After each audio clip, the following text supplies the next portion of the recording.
I'm always delighted to be with Saul News, who's been such a leader in the conservative movement and the Republican Party.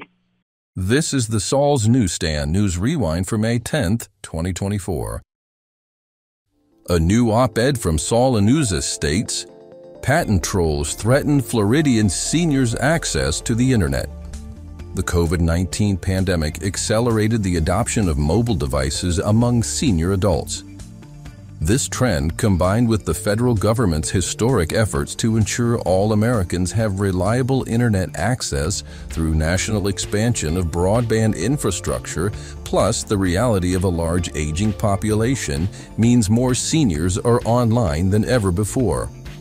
It is crucial not to let the government stand in the way of this development, but a small federal agency seems to be doing just that. Patent Assertion Entities, or PAEs, more commonly known as patent trolls, are using the International Trade Commission to pursue frivolous litigation designed solely to squeeze the companies making complex modern devices, like smartphones and tablets, enforcing large financial settlements. These trolls often have deep-pocket funders like hedge funds or foreign entities behind them, so they have plenty of running room.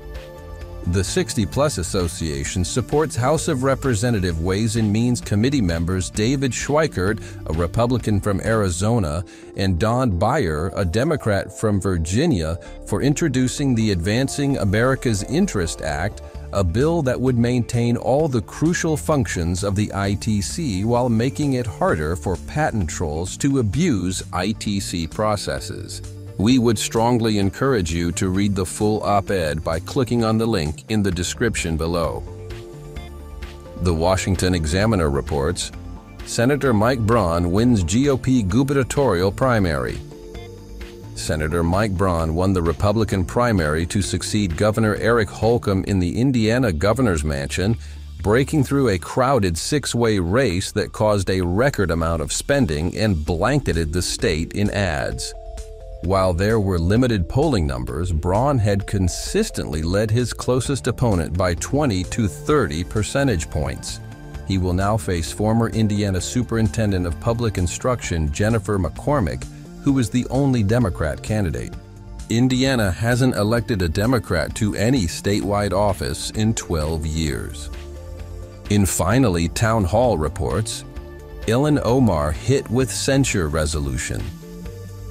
Representative Don Bacon filed a resolution to censure Representative Ilhan Omar over recent comments she made while at Columbia University.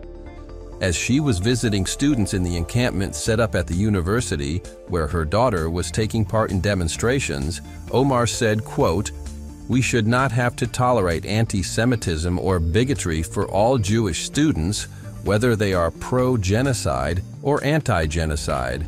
How do you think this will translate to the Jewish students who are facing anti-Semitism here on campus? So I actually met a lot of Jewish students that are in the encampment, and I think it is really unfortunate that people don't care about the fact that all Jewish kids should be kept safe and that we should not have to tolerate anti-Semitism or bigotry for all Jewish students, whether they are pro-genocide or anti-genocide.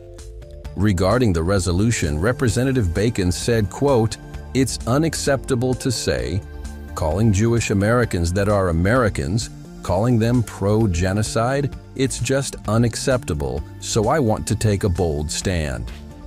In addition to her recent comment at Columbia, the resolution also points to Omar's, quote, "long and demonstrated history of hateful rhetoric that plays into the worst anti-Semitic tropes."